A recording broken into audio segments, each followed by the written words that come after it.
off then with the recording. So, yep, thanks for joining us here. So, like I say, wanted to look at the topic of CRO for fun and profit within agencies. And I'd be interested just to gauge quickly sort of where you are with that before I sort of give Matt to give a bit of a background about himself. Aaron, are you happy to give us a quick chat? Yeah, sure. So we've actually recently started our CRO offering. So it's obviously early days. We've been talking about CRO and UX and various other acronyms for some time now. Obviously, various members of our team have been delivering certain types of optimization or quote unquote best practice for some time. So we wanted to grow that as the agency has grown into a more structured, experiment-driven approach. So we've pulled in a sort of senior resource to do so, and yeah, and I saw this post on Guild, so I wanted to see what's what. Cool, that's great. Alex, are you sort of where are you in your CRO journey? Yeah, so we do run CRO campaigns for a few clients already. I think what we've struggled with is finding the right package to deliver to some of the smaller clients that don't maybe necessarily get enough traffic through to the site to be able to prove that an experiment is going to be positive unless it runs for like 6 months or something absolutely crazy. So it's those more micro transactions and that side of things that we're still trying to get nailed down. Yeah. Jonathan, I know you're a consultant for quite a few agencies. Yeah, exactly. I've got about 10 or so clients in the agency world. I ran my own agency for 30 years before I sold it 3 years ago. So I've got a lot of experience in this, and certainly we were big into e-commerce and digital stuff. And the conversion rate optimization is a hot topic, and I think it's been something which is really important, and I just don't think it's done very well, in all honesty. So I'm sort of on a bit of a mission to try and see if we can actually get it done better. Certainly from the user experience point of view as well. Yeah. Would you say your agencies that you're working with are pretty adept at it? Are they kind of midway or No, they're not. I've got one which is a real specialist, and he's absolutely fantastic. I mean, he's so far away and ahead of everybody else. But again, he specializes and he knows it inside and out and really gets it. Whereas the other ones are sort of just on that journey, and I'm really encouraging them to get into it and get to understand it. Cool. That's great. Hopefully, Matt, that gives us a bit of a starting point to base where we go with the topic on there. I've got sort of 4 key points that we're looking to get through today, but are you happy to give us a bit of a background about, yourself, Webtrends Optimise, where you guys are? Yeah, of course. I'm on a similar crusade to you, Jonathan. Share the same views. There's not many people embrace CRO, and there are some that do give it shine it in a very poor light, and also there's vendors in the space that just make it inaccessible for people, and just really it's just ridiculous how far they go to sort of, for want of a better expression, exploit businesses, because they know that the ROI in what we do is huge. In terms of myself, so I spent 18 years at Thomas Cook. Prior to the collapse of Thomas Cook, it wasn't my fault. I spent 18 years there. I specialized in dynamic packaging within Thomas Cook. So that's your Expedia type model holidays. We built and grew and delivered the first dynamic packaging business in the UK. It's a business that not many people have heard of, but it became the 3rd largest tour operator in the whole of the UK for a period of time. I parted ways with Thomas Cook, where I went through various roles there. My last role was head of e-commerce for the UK, for Thomas Cook UK. They then changed strategy and moved away from dynamic packaging and into what they call differential product. And when they sort of closed the door on dynamic packaging and started to outsource, I then parted ways with Thomas Cook and joined Webtrends. History would prove that the changes that Thomas Cook made were the wrong ones, because that was ultimately their demise, their move away from that independent travel, as they called it. Been with Webtrends now for 5 years. I was with Webtrends in its former guise, where we were part of the US global business, Webtrends Inc. And through that journey, Webtrends sold the IP to their analytics product to Oracle. So that then moved across to Oracle. And then through a management buyout, I then took the Webtrends Optimise element away from Webtrends Inc. And we spun the business up on its own today, as we are today, primarily focusing on being a pure CRO player and taking our technology forward and expanding in the SaaS space ultimately. Yeah, that's where we are today. We've been separated now for 2.5 years. Who'd have thought we'd be in a pandemic in our second year, but we're doing quite well, and it's a huge growth space. All of our sector that we're seeing at the moment, we're seeing other businesses that are attracting a lot of VC capital, lots of growth. That's all on the back of the shift to online that's been expedited by sort of 2 to 3 years, as the analyst is predicting, because of the pandemic. Yeah, and I think that's where me and Matt had got speaking about sort of just connecting through what he was doing. We spoke towards the end of last year just about the journey that they'd been on, because obviously this is a company I know sort of quite well from my CRO days. Was a company that I'd sort of been hired into at a certain point in terms of a role recruiting there. What's interesting with what Matt's done since the buyout is they've turned this into a bit more of a proper SaaS, but also a sort of software that's really easy to get into. And for me, I came from a very front-end design side to CRO. I was a multimedia designer. So I think what was interesting with Matt is the tiers are a lot more friendly to agencies than I thought they used to be before the buyout. But also the fact that if I'm a small agency, these guys have got the specialists in-house. So they also offer a combination of done for you as well as free testing. You know, there's sandbox areas to play in. There's ways to get into CRO even if you're at whatever part of your journey, and there's ways to take it further. So I thought this would be quite an interesting one for the first fully stacked session. It's an interesting journey we're on. Our business or our technology is the most mature in the market. The business and Optimise as it is today was originally founded in the year 2000. So we're about to complete our 21st year in business. Just to give you a comparison, the largest player in the space, who's Optimisely, they were founded in 2009. Yeah, so we had a 9-year head start on them. Our technology has matured and grown over that period of time, and the technology is fantastic. It is, our agency partners tell us it's the best technology they've used.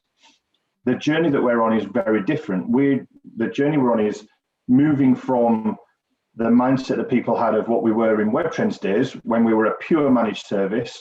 We were a plaything within Webtrends. All Webtrends ever spoke about was Webtrends. They didn't speak about optimization, analytics, and SharePoint analytics, and services and consulting. In fact, when I joined the business, there were only 2 pages about optimization on Webtrends' website, going back 5 or 6 years ago. So the journey that we're on isn't to create new technology or build a services team.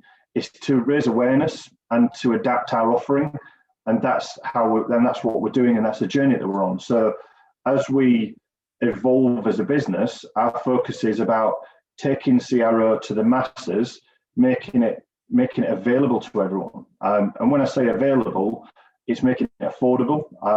A lot of agencies that I speak to don't do it because they look at it and say, yeah, it's a bit expensive, the technology costs a fortune, or we don't have the skill set to do it. And what we're trying to do is break down those barriers, create packages and options so that people can do it and can embrace it. And you know what? At the start of an engagement where you might have 2 or 3 small clients that you think need CRO and want to do CRO, but you don't have the sort of confidence to go out and hire an analyst, a dev, a QA, a copywriter, and anything else you may need, we can help and support with those and bring individuals up to speed until such a time where it's taken off within the business. Then we can hand it over to you and we can train you and upskill you and things like that. Yeah, I think for me that was an interesting option that I'd sort of experienced, where I'd been offered roles in agencies, but when I was doing CRO as a freelancer, and the block was always the price point to get in, and then the fact that they didn't have the clients already set up. So there was a chicken and egg situation with a lot of agencies, which is, should I offer CRO because I can't afford to do it until I know it's there, or I know there's enough business there? So I think for me, the first point of this, the kind of session today, was to understand if CRO is a good option for your agency. I know sort of Alex and Aaron, you've mentioned that you're already on board with this. Jonathan, you said that, you know, a range of your agencies could do this. So it's probably a good place to start on, but we don't have to spend too long on if we've kind of covered it from there. But Matt, sort of what would you say is a good point for an agency looking at this for the first time to understand if CRO is a good option for their agency? Is there anything that would stand out for them to think about or plan? For me, I don't look at it as if it's a good option. I look at it's an obvious option for agencies nowadays. We've gone through enormous growth because of the pandemic. CRO has been growing 30% year on year for the past 6 years. So it's an area that a lot of individuals are moving into. Agencies need to adapt, and I think Google's constantly making changes to their algorithm, so that usability is becoming more and more of a measure on the site or on their algorithm. So user experiences need to be optimal, and testing you need to test to prove that it's optimal. So I think Google are making big leaps towards that. I think competition in the market, you've got more and more agencies that are becoming multidiscipline, and I've got agencies that I've spoken to in the past where they've done web development. The client then wanted CRO or continuous optimization, and they've lost them to another agency because they went looking for CRO services, and they've then walked out the door. I think it's about lifetime value of a client. It's reoccurring income, and it's important to people. It's not just about just driving an SEO program, driving a PPC program or a social program anymore, or just delivering a website. It's about that continual thread. As trends change all the time, every time Apple releases a new phone or a new version of their software, there's something new or new technology that we need to adapt to, and websites need to adapt to that as well. So I think if I go back, going back, Robin, to probably when you applied to Webtrends and when I joined the Webtrends business, it was quite niche what we did. It was quite niche. I think over the 2-3 years after that, it became more of a commodity. And I think now we're in a time where it's become a necessity for businesses. There's more competition in the market, and you need to stay ahead. If you've got comparable pricing but the worst experience, people aren't going to use you. If you've got comparable pricing and you've got a really good journey and people like to come back to you, and you give them that personalized experience and you make it simple for them, they're going to come back to you all the time. And I think that there's a lot of sort of focus around that area at the moment. Yeah, I think for me, the option there is one of the things that sort of drove me to consider, you know, how agencies are looking at this is that thing of, you know, I've run web dev teams and we've delivered projects, and, you know, kind of even internally we've gone off and then, right, we've delivered it, but then we're still going to optimize it, because that's going to take another 6 months to check everything's working, maybe 12 months if we really want to get the best out of it. I've seen sort of web developers deliver, and then that's it, the project's done. The client doesn't see the impact quite what they expected, and then there's no additional service option. But there's a very obvious conversation to have about that. I suppose one of the aspects is, you know, does it depend on the type of service in your offer? Alex, are you development focused, or are you social front? You know, what's your kind of agency offering? Full service digital. So we've got build and marketing, but the only thing we really don't get too involved with is programmatic. Yeah. And Aaron, are you more to the dev side, or are you kind of combo again? Performance. So yeah, sort of search and social and SEO and that sort of stuff. But yeah, no dev in house. Yeah. And Jonathan, your clients will be a mix of those? Yeah, all of the above. Yeah. Some are heavy dev, some are light dev. All have got marketing, I guess. Yeah. So all of them sort of like in charge of getting people into the funnel and into the first layer of the website, and then they've got a couple. Obviously, one who does just as the UX experience and the user experience, and that they're really ahead of the game. Yeah, because I think what's interesting for me is that this is kind of, testing is a real paramount thing for anything you do on the front side of things, even if you're not a developer side. But a lot of people think you have to be developers to run it, because you need some access to site stuff. But also, I think if you're running campaigns or any paid stuff, that's how I got into CRO as a front end designer. We were pushing 150 grand's worth of ad spend, and we had to convert. So we just built landing pages. We tested different tools out, and that's how I sort of got into that baptism there. So I think our PPC or our spend campaigns or our organic could lift, and that had a massive impact, even though we weren't dev focused. Once I did a bit more work around in development teams, I sort of saw it just a natural combo. So I think it's good to have a few of those mixes there. Matt, is there any sort of things that you think people block themselves from starting it just due to the service level from your side? So I think it was a good point that that Alex made at the start, like affordability. A lot of people look at it in terms of affordability, and yes, you might have a sort of a smaller site, a lower volume site, and some of the platforms, or certainly the platforms that are worth talking about, just make it absolutely unreachable to justify the spend. However, it's necessary to do. There's no point in having huge PPC social marketing budgets and driving good after bad. If you're just piling cash at a pages or a site that's not converting, it's not good for anyone. Every penny that you spend is just then, you need to make it work harder, and especially in times that we're in today. And I think optimization of CRO is key to that. So I think one of the things that I think can be a block is people thinking they don't have enough traffic.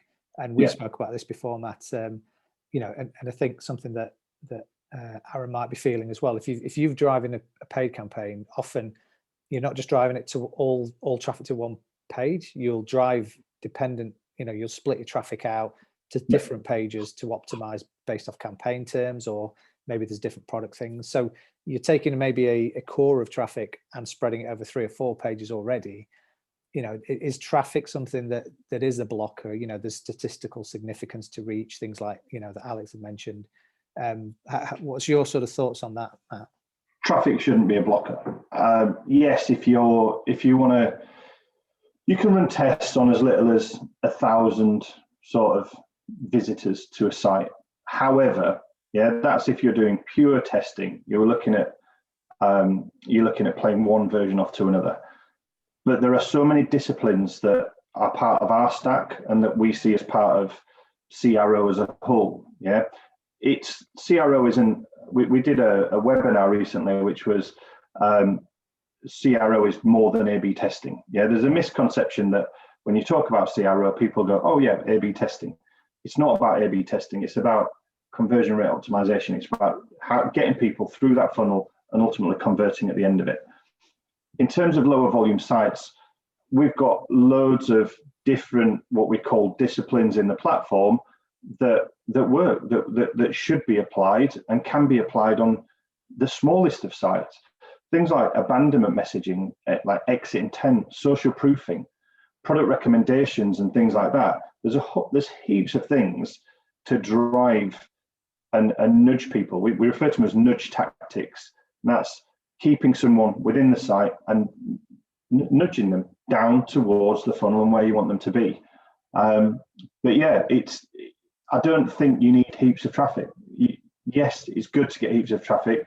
Things conclude in a short amount of time, but there are other disciplines that you can still apply and keep continuing that. I think the traffic thing comes into question where if you're testing really deep in your funnel, like at your checkout pages or your completion pages, you will naturally have fewer visitors to that page. If you're testing further up and you're testing your landing pages, your PPC traffic, your social traffic, you'll get a lot more there, and you'll get to confidence a lot more as well, and follow that user experience right through to the conversion.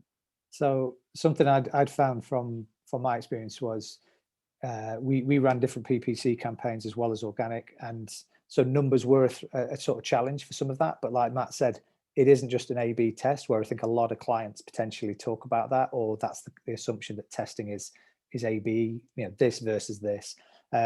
So those subtleties were things that I found I could run quite accurate, learnings and insights from not just 100, but between 1,000 and 10,000 held the same patterns. And we did this repeatedly on certain things. So if we got something with about 1,000 traffic, we knew quite confidently that we'd probably see it at scale in a similar pattern.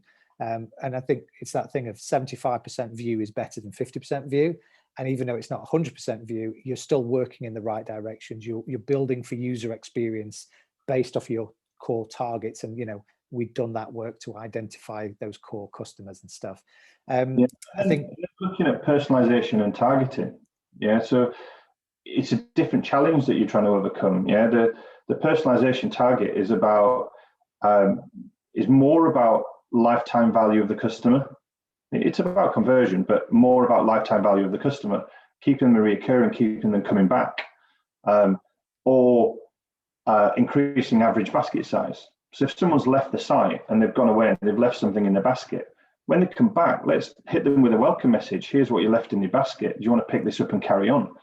You don't need heaps of traffic for that.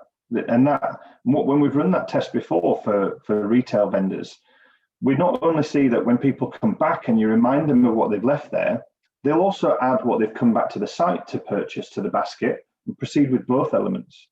So your average basket increases, and your conversion increases as well on the back of it. So there's loads of things around traffic, and there's tactics, and there's things like that. It's just looking at the bigger picture of CRO and not being hemmed into that A/B testing type scenario. So I think for me, sort of to wrap up this kind of first point, which is what agencies does CRO suit? Pretty much any agency, and I think it's more than just A/B testing where you need huge numbers.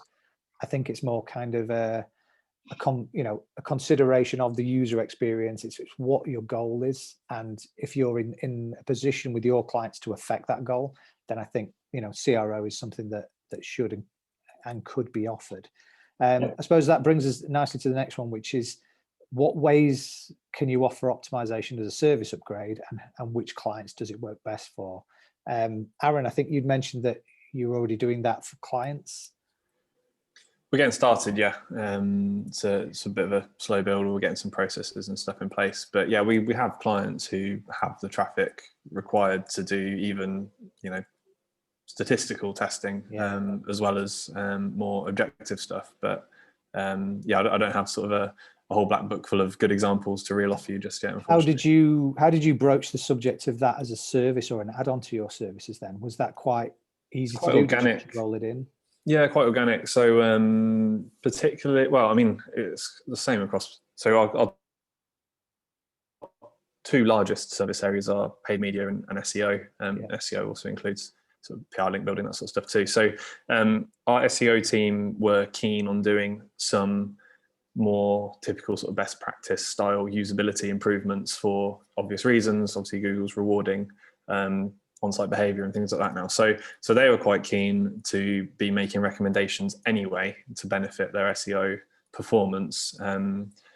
Clearly, that would also impact their ROI, the client's ROI from that work as well, if the conversion rate increased as well. And obviously, from the paid side of things, we're getting clients who are spending decent amounts, and clearly, when you're able to control the traffic destination and you're able to test the traffic at source through search engine or through display, video, social, etc., then it makes sense to extend that test onto the page as well.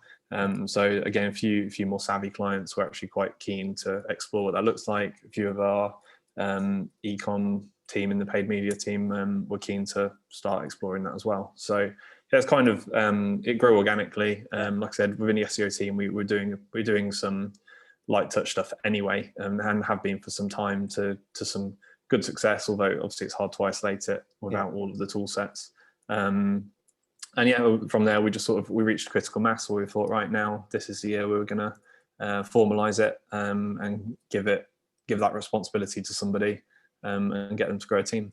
And did you, just out of interest quickly, did you talk about the additional cost of running that service, or did you roll it into current budgets and then tested out, so you've now got a price to make that upgrade service? So it's a good question. I guess it's a bit of both. It's the usual agency answer, isn't it? That's all right. So we have clear costing models in our mind, and obviously if we were to sell the service standalone, then that's what we'd fall back onto. And for other existing clients, for example, where we can blend it in, that's been a really good way to get started. But then, you know, you have that conversation where actually despite the client liking the work, really that budget was actually for the channel performance, not for the testing and optimization. So there'll be a point in time where we charge 2 line items, not 1. But obviously we need to demonstrate to some clients who particularly haven't, had a structured testing plan in place before. We need to show them the value, help them understand what CRO that we can offer looks like. Obviously CRO from 10 different people looks like 10 different things. So we need to sort of show them that stuff first, and that internal flex we're able to do between our teams has obviously allowed us to do that a bit easier as well. Cool, that's good. Alex, and you may have caught some of that conversation in terms of that. How have you been approaching CRO as a sort of service or an upgrade? Was there a similar thing? Was it just a price point? Was it a test first, show, and then offer? Again, a combination of both, really. Depends on the client. We came up with some ideas around packaging and how we sell it in, and we brought on board then some of our performance clients who we knew we could show value in quickly, and took that forwards. We're in a bit of a debate at the moment whether we should be packaging it up based on like hours, or whether we should be more focused around outputs. So doing X number of landing pages, or improving conversion rates by X. So that's an ongoing discussion. Cool. It's an interesting point there that you make around sort of hours versus outputs. So there's a couple of points that you both touched on there, and it's about sort of showing the value and how you've sold it in and things like that. I think one thing is absolutely certain with CRO, you can show the value. Everything that you do with CRO shows a value, and that's either a return in terms of growth, increased conversions, or you've protected the business against making a negative change that could have hurt them quite. And we've got use cases for both. We work with a train operator who were making significant changes to what they call their mixing deck. And they went away, they rebuilt it, they were ready to push it live, and they came to us and said, can you pause all tests? And we said, hang on, don't do that. Test it first. We convinced them to test it, and had they gone live with that, they were going to lose £250,000 a month. So you've not delivered growth there, but you've protected the business. In terms of growth projections, through our service model, clients on average see 26 times return on their investment. It's an easy selling. Everything that you do, you're seeing huge amounts of growth. And I often get called out about that in sales meetings. So if I sit there and it'll come up on a slide 26 times, and someone will say, all right, so you're going to deliver me millions of pounds. And the answer is yeah. And that came up, well, when we were allowed to meet people in person, that came up in a meeting, and we did it in one test. We delivered that return in one test. So in terms of proving the ROI, it's really easy to do, and it's about building those use cases and building them programs. In terms of outcome based versus hourlies, if you get into the outcome based questions and scenarios, everyone's scrapping over the carcass for numbers. It clouds the conversation, because then the scrutiny is, but the traffic was more qualified, so that drove the conversion, not your conversion rate optimization. And it really dilutes it, because people then overanalyze it. In terms of the way we do it and the way we see it, it should always be basically on either an hourly model or a process model or something like that, instead of, yes, we can set scenarios and aspirational sort of figures that we're going to reach in terms of an output. But if there's any performance or weighting related to that, it becomes quite a dirtied conversation, and it's not everyone's scrapping for it, if that makes sense. So I know Jonathan. So Jonathan's a big farming approach to agency growth in terms of getting more out of clients long term, not just hunting new ones all the time. For your own side, then, Jonathan, how did you, either through you or through your client, how was the conversation taken to a client, and how was it then priced and sold? I think we've all touched on it, to be honest. I don't think there's one right or wrong answer. I think at the end of the day, you've got to start with what Matt suggested, is saying, well, actually, what is the long-term value of this, and because just getting the user experience better doesn't, and maybe a conversion rate optimization on day one, you've got to look at what's going to happen over the next month, or the next 6 months, the next 12 months, the next 2 years, the next 5 years, potentially. Because if you can hang on to a client who's going to be with you for another 2 or 3 years, then obviously the value of the work that you're doing is absolutely enormous. It's as simple as that, really. And I think, so Matt touched on that, it's the lifetime value that you're going at with conversion rate optimization. The SEO and the PPC is going to get new business into the funnel, but hanging on to that business is where conversion rate optimization and user experience is all about. And that's really where I would do it. Yeah. And as for charging what you can, well, at the end of the day, charge as much as you possibly can. I mean, that's what we're in the business of.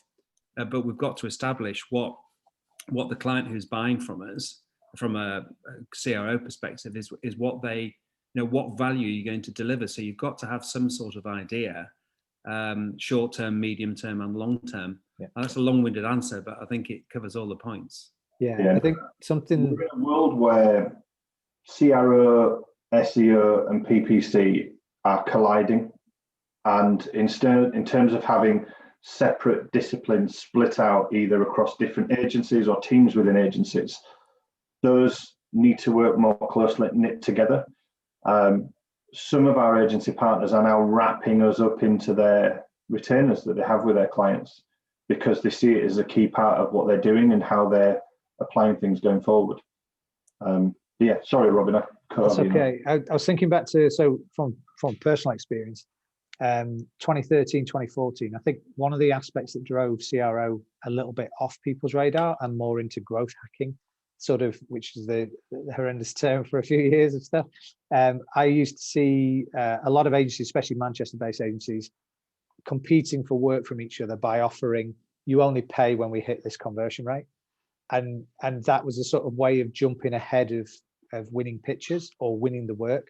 Look, and I was working in a business, and the guy I was working for started to give some of the traffic out to an agency because they said they could do it for free until they hit a certain amount, which was a weird one, because kind of they just randomly started testing, but we'd already built like a 6-month, 8-month roadmap.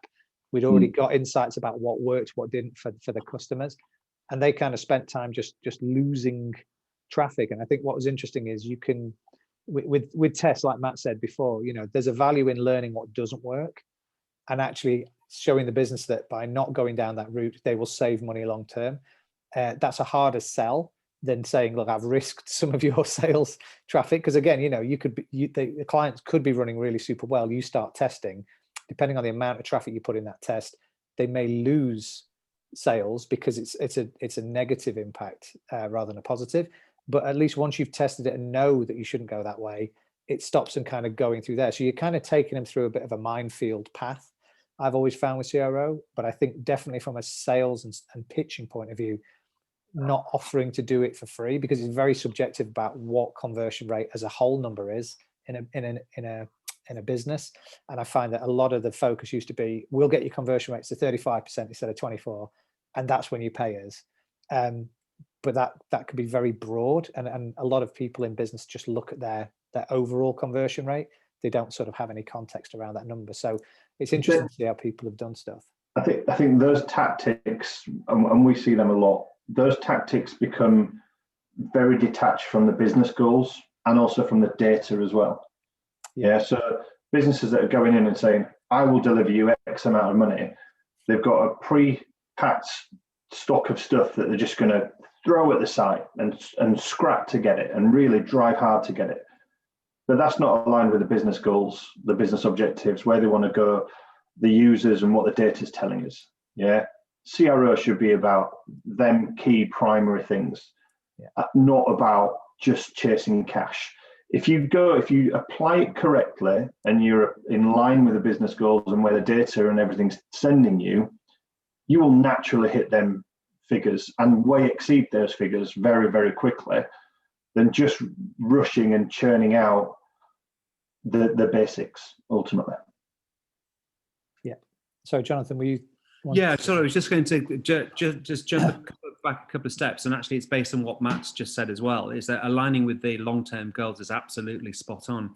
We actually had a client in the towards the end of Strawberry before I left, and we went in, we built them a new e-commerce site, and so we'll do the marketing, and actually what we'll do it all for nothing, but we'll just take a percentage of what you do effectively. It was quite a brave move to do, but in year one in the Christmas sales, they turned over about 50,000. We were on a percentage of that, so it wasn't very good. But next year they did 1 million. We made an absolute fortune, and the trouble was I had to ring him up and said, I think we've made too much money out of this. And they were happy to say, no, keep it. But I know the next conversation was that we had to reduce it because we would have been a line at the board meeting saying, why are we paying Strawberry so much?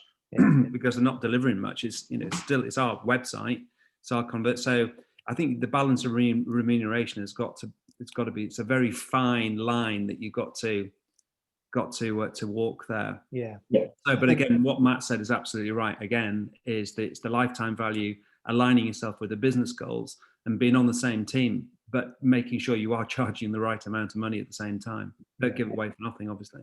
And I think that's a difficulty with bringing CRO in for the first time, is just how to recoup, and also I think you see that kind of pattern of performance based, especially in social. I know I've sort of done it in the past myself, where we've just looked at performance options and said to people that we'll get this to a certain performance, then we take a cut off the top, which is a nice way to win business and to build that trust and be a partnership. But again, it just reminds me of the sort of old CRO practices back in 2013 of, hey, we can do this better because we'll just do it for free until we hit this amount.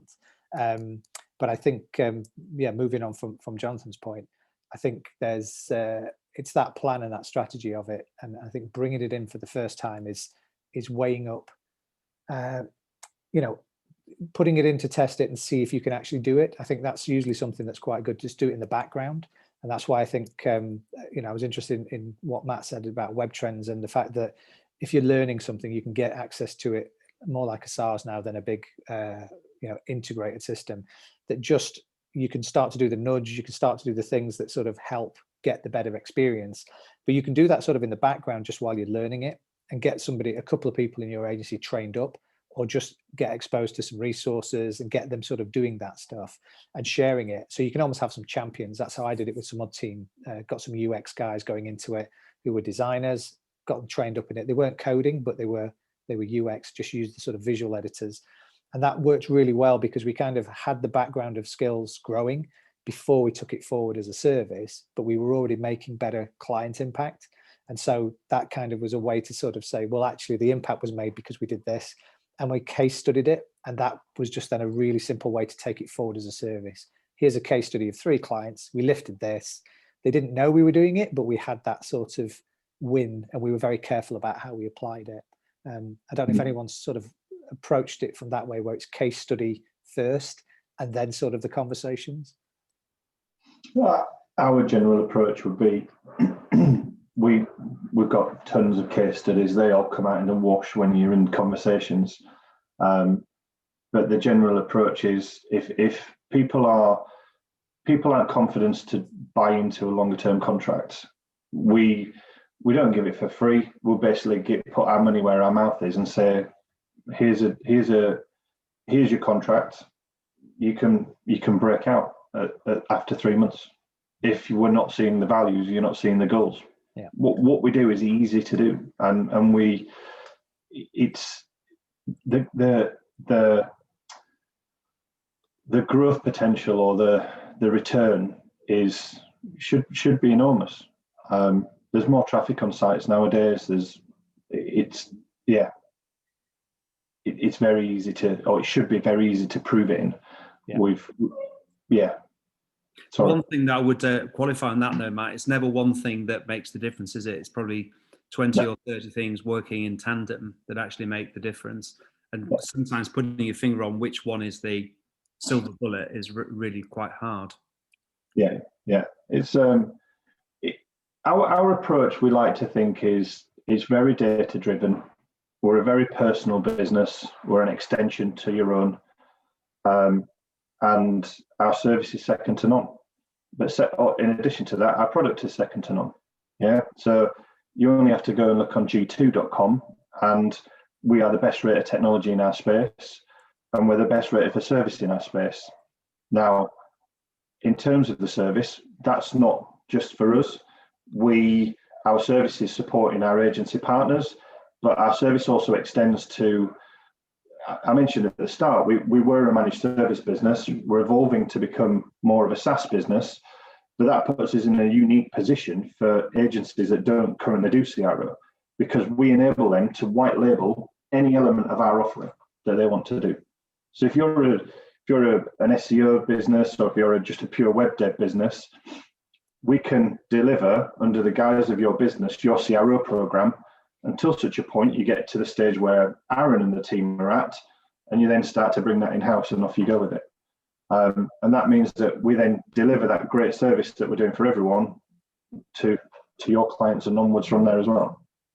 Yeah, and I think sometimes that's, like I say, that's a useful way. And I know agencies white label other services already. You know, I know some sort of social side that the white label web dev, things like that. You know, sort of just to be able to offer more and keep a client relationship developed, because they can offer that. They don't want to be full service, you know, in terms of that growth, but they just want to have the option depending on the client.